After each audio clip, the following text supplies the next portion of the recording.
The sun dipped below the horizon, painting the city's skyline in hues of orange and purple as Nathaniel Carter drove his sleek black Audi through the quiet suburban streets.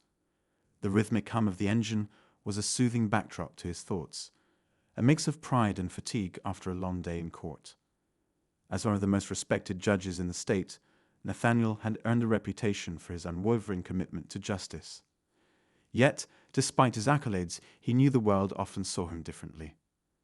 Tonight, however, he wasn't thinking about that. He was just a man heading home, looking forward to a quiet evening with his family. A few blocks away, Officer Harper adjusted her patrol car's rearview mirror, her sharp eyes scanning the neighborhood.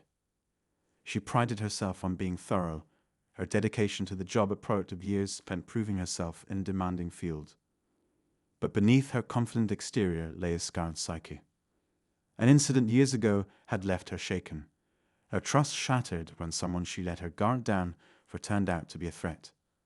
Since then, vigilance had been her armor, though it sometimes blurred into something darker. As Harper cruised through the neighborhood, her radio crackled with static before the dispatcher's voice came through. "Be on the lookout for a black Audi, reported stolen earlier this week." Harper's pulse quickened.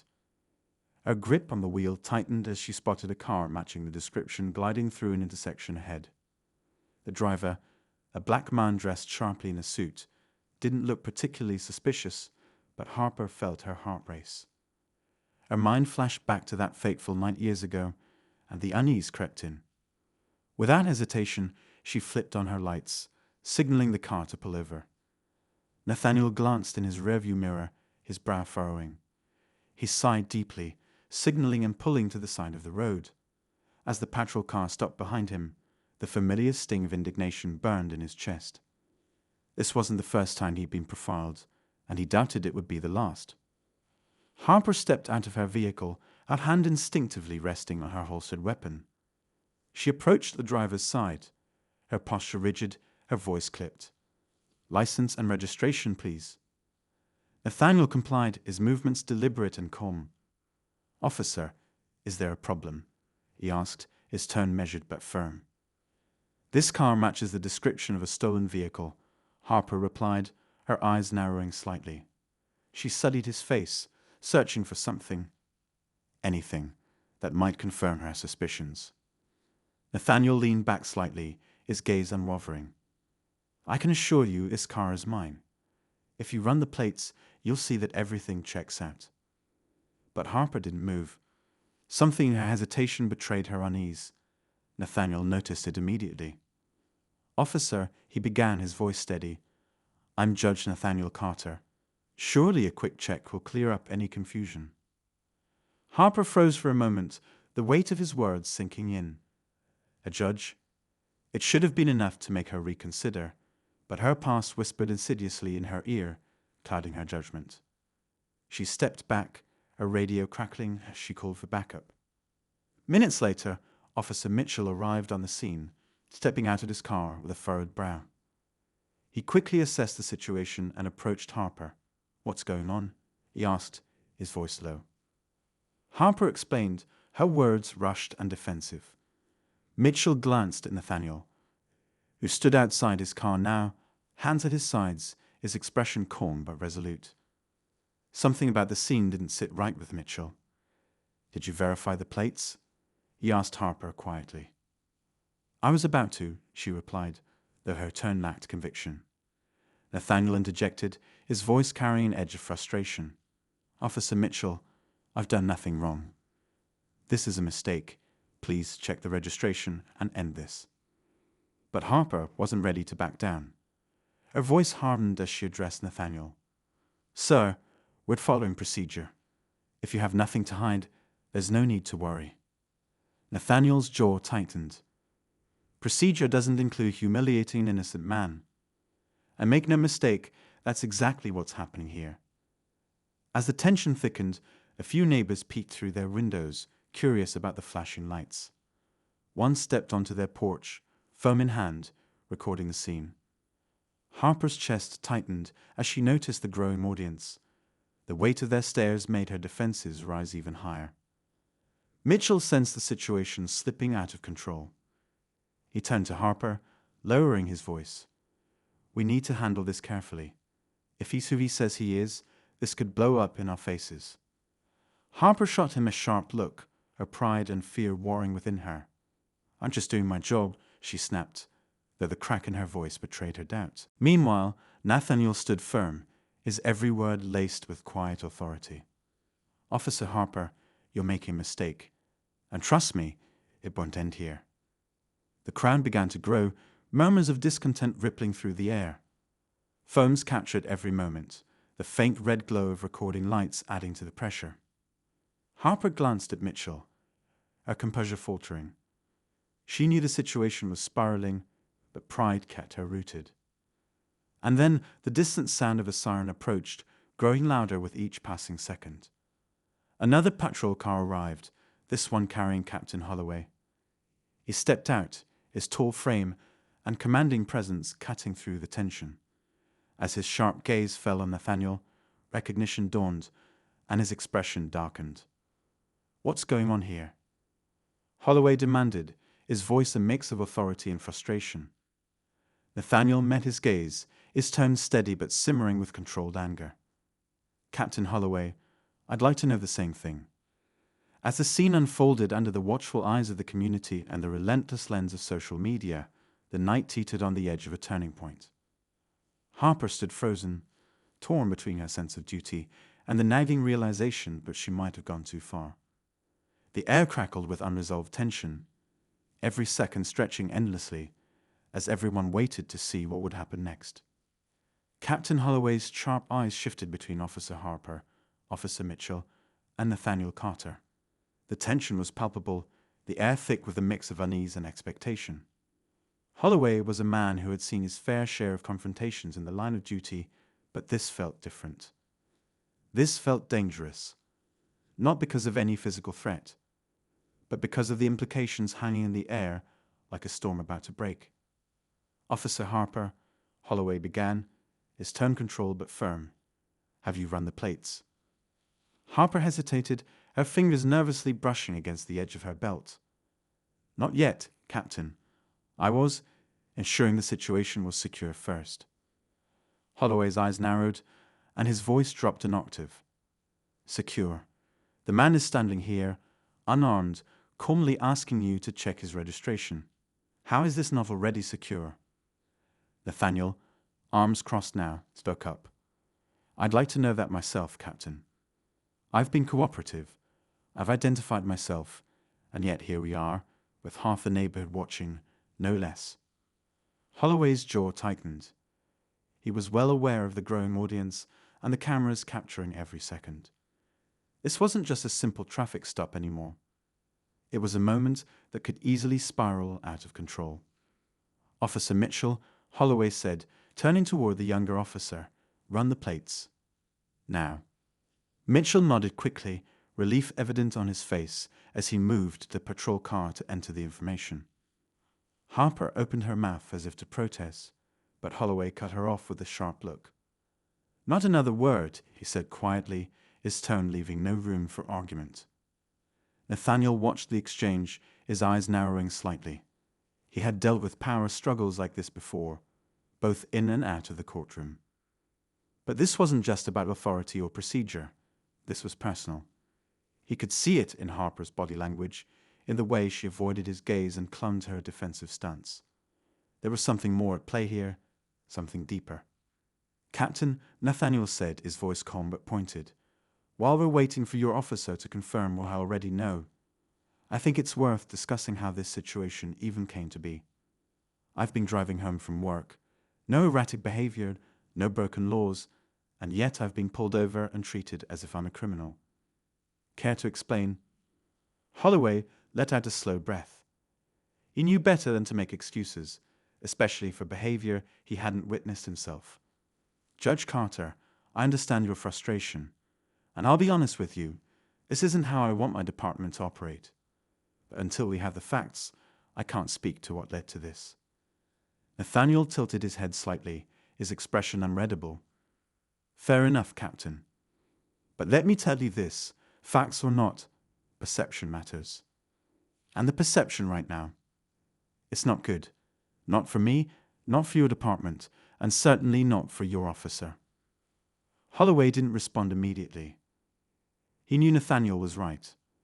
Every second that passed with this unresolved was another blow to the fragile trust between law enforcement and the community. And trust, once broken, was nearly impossible to rebuild. As they waited for Mitchell to finish running the plates, the murmurs from the small crowd grew louder. A woman standing on her porch called out, "He's a judge, for crying out loud. Let him go." Others nodded in agreement, their voices a mix of outrage and disbelief. Harper's shoulders stiffened, her hands clenched at her sides. She felt the weight of every stare, every whispered comment, every judgment being passed. She wanted to defend herself, to explain that she was just doing her job. But deep down, a small voice whispered that maybe she hadn't handled this the way she should have. Mitchell stepped out of the patrol car, his face pale. He held a clipboard in one hand, the other nervously adjusting his belt. "Captain," he said, his voice low but audible enough for everyone nearby to hear, "the car's registration checks out. It's registered to Judge Nathaniel Carter." A murmur rippled through the crowd, and Nathaniel let out a slow, measured breath. He looked at Holloway, his expression calm but firm. "Now, Captain, what do you propose we do about this?" Holloway shot a sharp glance at Harper. It looked as if the ground might swallow her whole. She opened her mouth, but no words came out. The captain took a step closer to her, lowering his voice so only she could hear. "You've got two options here, Harper. Either you own up to your mistake, or you let this escalate even further. Your call." Harper's throat tightened. She could feel the weight of the crowd's judgment, the disappointment in Holloway's gaze, and the quiet defiance in Nathaniel's stance. Her mind raced back to that night years ago when she had let her guard down, when trust had turned into betrayal. She had promised herself never to be vulnerable like that again. But now, standing here, she realized that her fear had driven her to act in a way that was indefensible. Taking a shaky breath, Harper stepped forward. Her voice trembled slightly as she spoke. "Judge Carter, I apologize. I let my assumptions cloud my judgment. It was wrong, and I'm sorry." Nathaniel regarded her for a long moment, his expression unreadable. Finally, he nodded. "Apology accepted, Officer Harper. But understand this, apologies alone won't fix what's broken. Actions matter more than words." Holloway stepped in, his voice firm and authoritative.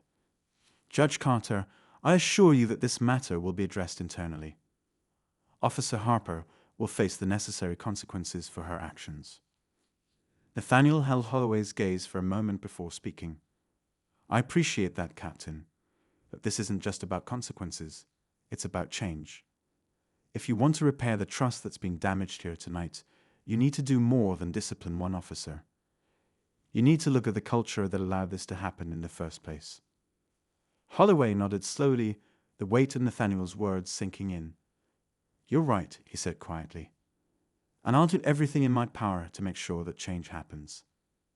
As the tension began to ease, the crowd started to disperse, some still murmuring amongst themselves. Nathaniel turned to get back into his car, but not before glancing back at Harper one last time. There was no anger in his eyes, only a quiet determination that spoke volumes. Harper watched him drive away, her chest tight, with a mix of regret and relief.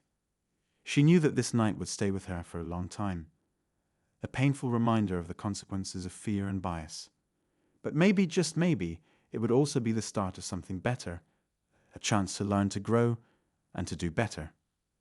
As Holloway and Mitchell returned to their patrol cars, Harper remained standing by her own, staring down the empty street. The night was quiet again, but the echoes of what had happened lingered in the air.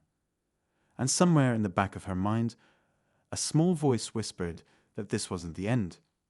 It was only the beginning.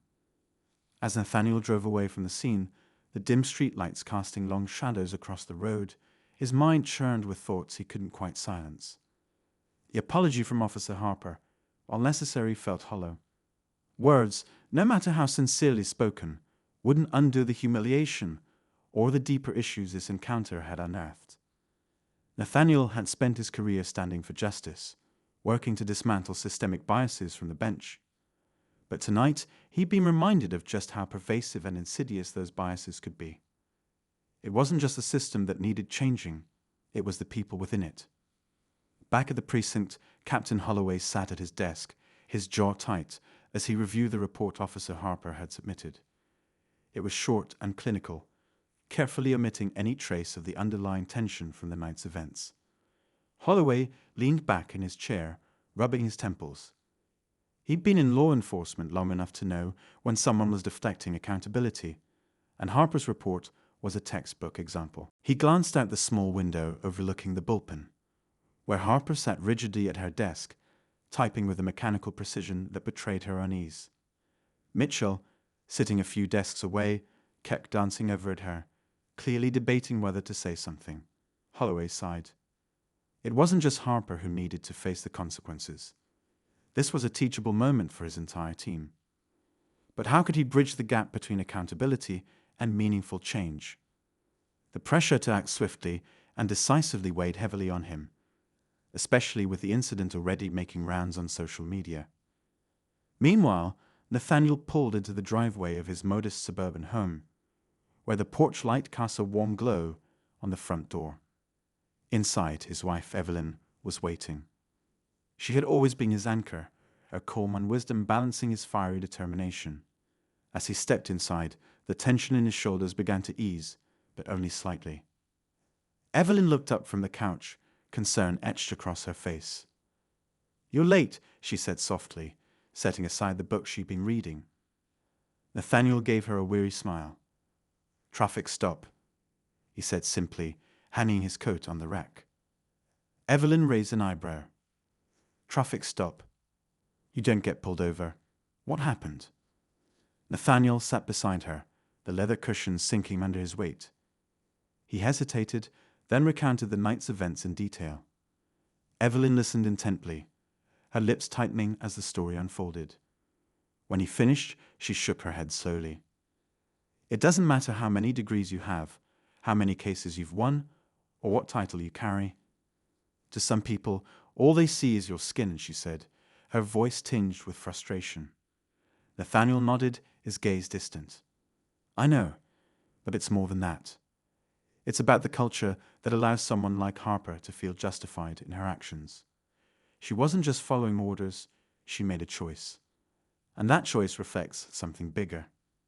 Evelyn reached for his hand, squeezing it gently. "So, what are you going to do about it?"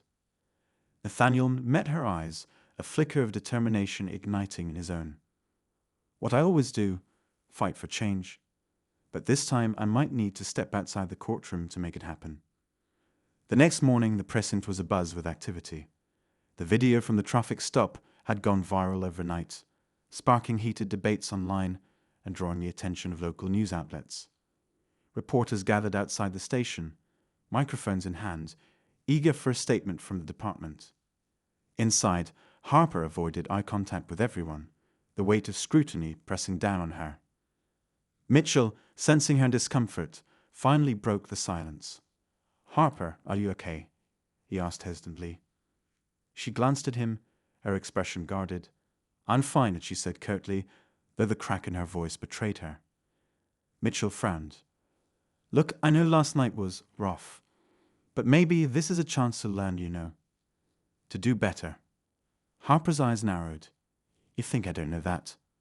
I'm not some rookie who needs a lecture on morality, Mitchell." "I didn't mean it like that," he said quickly. "I just think." "You think too much," she snapped, cutting him off. "Just drop it." Captain Holloway chose that moment to step out of his office, his presence silencing the bullpen. "Harper, mine office." Now, he said, his tone leaving no room for argument. As Harper stood and made her way to Holloway's office, the other officers exchanged uneasy glances. The tension in the room was palpable, and no one wanted to be the first to speak. Inside Holloway's office, the captain gestured for Harper to sit. She complied reluctantly, her posture stiff. Holloway leaned forward, his elbows resting on the desk. "Harper, we need to talk about last night," he began. She bristled. "I already filed my report, Captain." And it's inadequate, Holloway said bluntly. This isn't just about following procedure. It's about trust. You violated that trust, not just with Judge Carter, but with this community. Harper looked away, her jaw tightening. I made a mistake. I admitted that. What more do you want from me? I want you to understand the impact of your actions, Holloway said, his voice firm, but not unkind. This isn't just about you, Harper. This is about the department, the people we serve, and the example we set. You can't afford to let your personal biases dictate how you do your job. Harper's eyes snapped back to his, anger flaring. You think I don't know that? You think I wanted this to happen? I was just trying to do my job, and now I'm the villain. Holloway studied her for a long moment. If you don't want to be the villain, Harper, then do something to change the narrative. Own up to your actions, learn from them, and be better. Because right now, the only person standing in your way is you. Outside the station, Nathaniel watched the reporters with a mixture of frustration and resolve. He hadn't wanted this kind of attention. But now that it was here, he knew he couldn't let it go to waste. Pulling out his phone, he dialed a number he hadn't used in years. Deshawn, it's Nathaniel. I think it's time we had that conversation about reform. The voice on the other end chuckled. Took you long enough. Let's make it happen. As Nathaniel ended the call, he felt a renewed sense of purpose. The battle ahead wouldn't be easy, but he was ready to face it. The question was, would the system be ready for him? Nathaniel stood at the steps of City Hall, his breath visible in the crisp morning air as he waited for the press conference to begin. A small crowd had gathered, murmuring in anticipation. News vans lined the street, their cameras pointed at the podium where he was set to speak. He felt the weight of the moment pressing down on him, but also the hope that came with the possibility of change. Evelyn had reminded him that his voice carried weight, not just because he was a judge, but because he had always spoken truth to power. Today would be no different. The reporters quieted as Nathaniel stepped up to the microphone, his gaze steady and calm. He took a deep breath before speaking, his voice cutting through the chilly air. Last night, I was reminded of something that, unfortunately, too many people in this country already know. Justice is not always blind, and bias does not always wait for the courtroom to make itself known. He paused, allowing the weight of his words to sink in. But what happened to me is not an isolated incident. It's a symptom of a much larger issue, one that requires all of us to confront it head-on. Inside the precinct, Officer Harper watched the live stream on her phone, her face a mix of defiance and discomfort. The weight of Holloway's words from earlier still lingered in her mind. She hated the idea that she had become the face of a problem she had never thought of as her own. Yet, as Nathaniel continued to speak, something about his calm demeanor and measured tone made her listen more closely. We cannot build trust between law enforcement and the communities they serve without accountability and reform, Nathaniel said, his voice growing firmer. This isn't about vilifying anyone. It's about ensuring that every person, regardless of their background, is treated with the dignity and respect they deserve. This is why I'm calling for an independent review of our police department's practices, and why I will personally be working with community leaders to propose changes that can bring us closer to the justice we all claim to stand for. The crowd erupted in applause, but Nathaniel held up a hand to quiet them. This is not a fight I can win alone. It's going to take all of us, citizens, officers, lawmakers, to look in the mirror and ask ourselves how we can do better. Because doing better is not just a goal, it's a responsibility. Back at the precinct, Holloway stood in the doorway of his office, watching as Harper lowered her phone, her expression unreadable. Good speech, he said, stepping inside. Harper nodded slowly. Yeah, he's right about a lot of things. Holloway crossed his arms, studying her. The question is, what are you going to do about it? Harper looked up at him, her jaw tightening. What can I do? Everyone's already made up their minds about me. That's the easy excuse, Holloway said firmly. You can let this define you, or you can own it and show people that you're willing to change. But that's a choice only you can make. Meanwhile, Nathaniel's phone buzzed in his pocket as he stepped away from the podium. It was Deshawn, a community organizer he had worked with years ago. They had often butted heads over their approaches to justice, but both men had always respected each other's commitment to the cause. "Powerful words, Nate," Deschamps said when Nathaniel answered. "Now let's see if we can back them up with action." "I was hoping you'd say that," Nathaniel replied. "Let's start by setting up a meeting with the department and some community leaders. This isn't about pointing fingers. It's about finding solutions." Deschamps chuckled. "You always were the optimist. All right, let's see what we can do." As Nathaniel ended the call, he felt a glimmer of hope. But he knew the road ahead would be fraught with challenges. Change was never easy, and there were bound to be those who resisted it. The next day, Harper found herself sitting in a conference room with Holloway, Mitchell, and a handful of community leaders, including Nathaniel and Deschamps. The atmosphere was tense, the room filled with unspoken judgments and guarded expressions. Harper felt out of place, her uniform suddenly feeling heavier than usual. Nathaniel began by addressing the room, his tone measured but firm. "We're not here to assign blame. We're here to figure out how we can move forward together. Because this isn't about one officer or one incident, it's about a system that needs to be better for everyone." Deschamps nodded in agreement. "But let's be real. Moving forward means being honest about where we are right now, and where we are isn't good. People don't trust the police, and that trust has to be earned back." Harper shifted uncomfortably in her seat, but she didn't interrupt. She listened as community members shared their stories, each one a painful reminder of the divides that still existed. When it was her turn to speak, she hesitated, the weight of their experiences pressing down on her. "I made a mistake," she began, her voice barely above a whisper. She cleared her throat, forcing herself to meet Nathaniel's gaze. "I can't change what happened, but I can learn from it. And I want to be part of the solution, not the problem." The room fell silent, her words hanging in the air. Nathaniel studied her for a long moment before nodding. "That's a start," he said. "But words aren't enough. Change takes action." As the meeting continued, ideas began to flow, some practical, some ambitious, but all rooted in a shared desire for progress.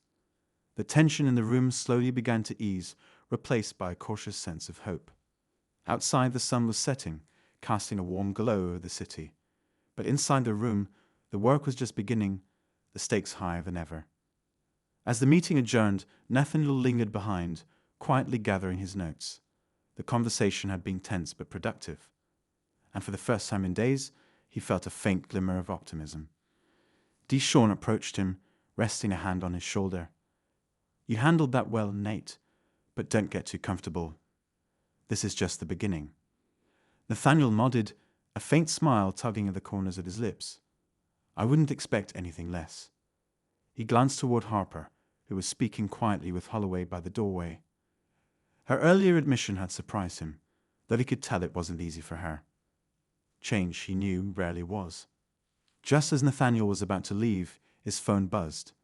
He glanced down at the screen, his brow furrowing when he saw an unknown number. Normally, he would have ignored it, but something made him swipe to answer. "This is Judge Holloway." There was a pause on the other end before a distorted voice crackled through. "You think one speech and a meeting will change anything? You're playing a dangerous game, Judge. Some of us don't take kindly to your kind trying to disrupt the order of things." Nathaniel's stomach tightened. "Who is this?" The voice chuckled darkly. "Just someone who's been watching. You'd do well to remember your place." The line went dead, leaving Nathaniel gripping his phone tightly. He stood frozen for a moment, his mind racing. It wasn't the first time he had received threats in his career, but this felt different, personal. He looked around the emptying room, the weight of the call settling over him like a storm cloud. As he drove home, his thoughts were a whirlwind. Who would have gone to such lengths? And why now? He knew pushing for change would make waves, but he hadn't expected this level of hostility so quickly. When he pulled into his driveway, he sat in the car for a moment, staring at the shadows dancing across his front yard. Evelyn would be waiting for him inside, and the last thing he wanted was to worry her.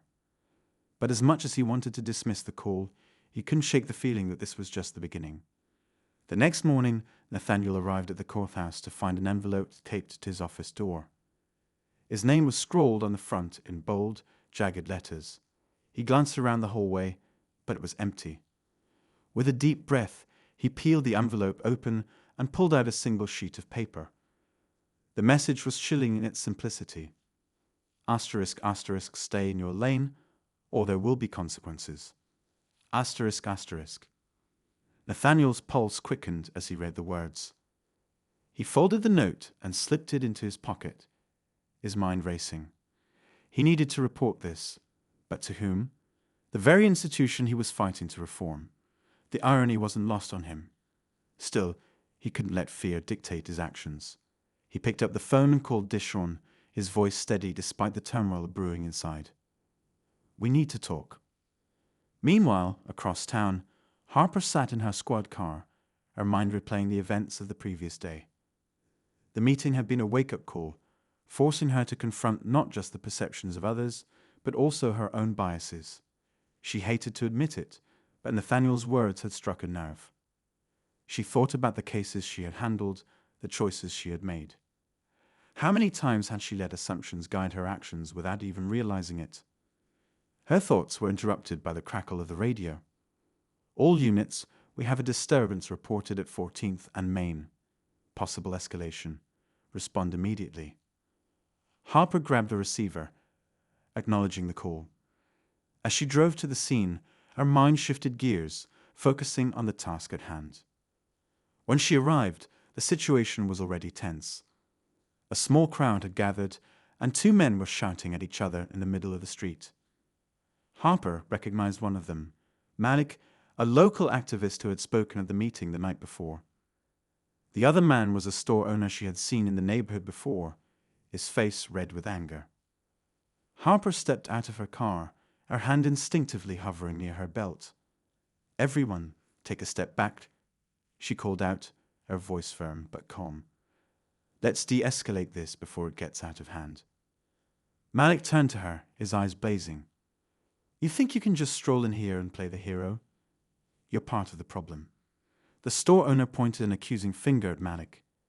He's the problem. Coming in here, stirring up trouble like he owns the place. Harper raised her hands, trying to maintain control. I'm not here to take sides. Let's all just take a breath and talk this through. Before anyone could respond, a loud bang echoed through the street, silencing the crowd. Harper's heart raced as she scanned the area, her eyes locking on a dark sedan speeding away from the scene. The tension in the air was palpable as everyone began shouting at once, panic spreading like wildfire.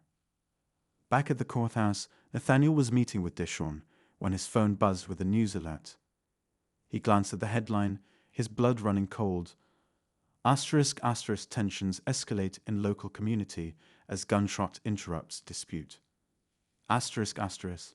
The accompanying image showed Harper standing in the middle of the chaos, her face a mask of determination. Dishon leaned over, reading the alert.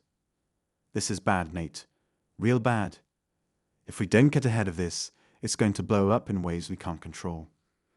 Nathaniel nodded, his jaw tightening. The stakes were higher than ever, and the pressure was mounting. As he stared at the screen, he couldn't help but wonder. Was this all connected? And if so, how far would someone go to stop him from seeking justice?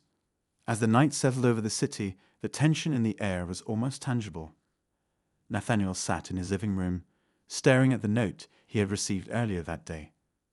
Evelyn had tried to coax him to bed, but he couldn't shake the feeling that something bigger was unfolding, something he wasn't fully prepared for. His phone vibrated on the table, and he saw Dishon's name flash across the screen. Dishon, tell me you've got good news, Nathaniel said, his voice wary but hopeful. I wish I did, Dishon replied, his tone grim. I've been digging around, and it looks like someone in law enforcement is involved in these threats. The car that sped away from the scene earlier, it's registered to an off-duty officer. I can't prove anything yet, but the dots are starting to connect. Nathaniel's heart sank. You think this is about the reforms? No doubt, Dishon said. Someone scared, Nate. Scared enough to send a message. We just have to figure out who before they escalate. Before Nathaniel could respond, a loud knock echoed through the house. He stood abruptly, his pulse quickening. Evelyn appeared in the doorway, her face etched with concern. "Who could that be at this hour?" she asked. "Stay here," Nathaniel instructed, moving cautiously toward the door. Peering through the peephole, he saw Harper standing on the porch, her face illuminated by the porch light. Nathaniel opened the door, his expression guarded. "Officer Harper, what are you doing here?" "I need to talk to you," she said, glancing over her shoulder as if checking for anyone watching. "It's important." Reluctantly, Nathaniel stepped aside, motioning for her to enter. Harper wasted no time, her words tumbling out in a rush. "Judge Holloway, I think I know who's behind all of this. The threats, the car at the scene, everything." Nathaniel's eyes narrowed. "Go on." "It's Lieutenant Holloway," she said, her voice tinged with both urgency and frustration. "He's been pulling strings behind the scenes, trying to protect the status quo. I overheard him on a call earlier, talking about sending a message to anyone trying to change things." Nathaniel felt a cold wave wash over him. "Lieutenant Holloway, my cousin." Harper nodded, her expression apologetic but firm. "I didn't want to believe it, but the evidence is there. I confronted him about it, and he brushed me off, said I didn't know what I was talking about. But he's scared, Judge. He knows his time is running out." Nathaniel's mind raced. Could it really be his own family working against him? The idea was almost too much to bear. But before he could dwell on it, his phone buzzed again. This time, it was a text message from an unknown number. Asterisk, asterisk, last chance. Drop the reforms, or everyone close to you pays the price. Asterisk, asterisk. He showed the message to Harper, his hands trembling. "If this is him, we need to act now." "I already called for backup," Harper said, her tone resolute. "But we have to tread carefully. He's not going down without a fight." The next few hours unfolded in a blur. Harper's team tracked Lieutenant Holloway's movements to an abandoned warehouse on the outskirts of town. When they arrived, the place was eerily quiet, the only sound the distant hum of traffic. Nathaniel insisted on coming along, despite Harper's protests. "If he's going to face justice, I need to be there," he said firmly. Inside the warehouse, the scene was chaotic. Papers and files were scattered across a table, evidence of the lengths Lieutenant Holloway had gone to maintain control. He stood in the center of the room, his face a mixture of defiance and desperation. "So, you brought the judge himself," he said, his voice dripping with disdain. "I should have known you wouldn't back down." Nathaniel stepped forward, his voice steady despite the turmoil within. "Why, Marcus? Why would you do this?" "Why?" Marcus spat. "Because you don't understand the world we live in, Nathaniel. You think you can just waltz in and change everything. It's not that simple. People like you don't get to rewrite the rules." "People like me," Nathaniel repeated, his voice tinged with incredulity. "You mean people who believe in fairness and equality. This isn't about me, Marcus. It's about justice." But before Marcus could respond, the sound of sirens filled the air. Harper's team moved in swiftly, placing him in handcuffs as he glared at Nathaniel with unbridled rage. "This isn't over," he growled. "You think you've won, but you haven't." As Marcus was led away, Nathaniel felt a mix of relief and sorrow. He had fought for justice and prevailed, but the cost was higher than he could have ever anticipated. Back at the courthouse, he delivered a powerful speech the next day, reaffirming his commitment to the reforms. The crowd erupted into applause, their faith in him stronger than ever. But as he walked away from the podium, a single thought lingered in his mind. Change was possible, but it came at a price. And sometimes the greatest battles were fought not in the courtroom, but within the heart.